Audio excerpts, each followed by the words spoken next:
Vítajte na kanáli Život zdravia. Ja som Ivan a som tu spolu s mladším bratom Adriánom.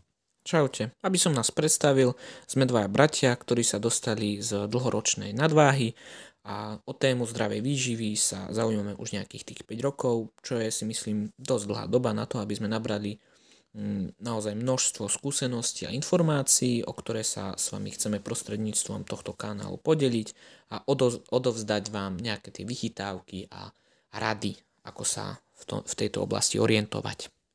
Veľké množstvo znalostí sme brali z podcastov, ako je Inštitút modernej výživy alebo Fitness 007.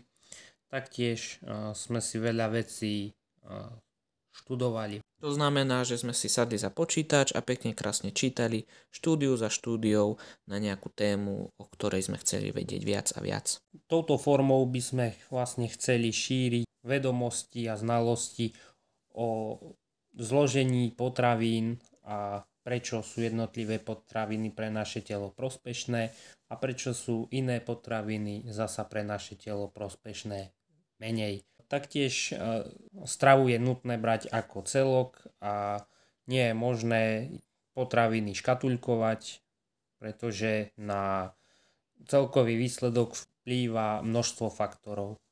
Presne tak. Čiže na to, ako tá strava zaúčinkuje na naše telo, vplýva nielen to, že je to iba strava, ale aj to, v akom prostredí to jeme a či to jeme nejak vystresovane alebo sme v pohode, v kľude.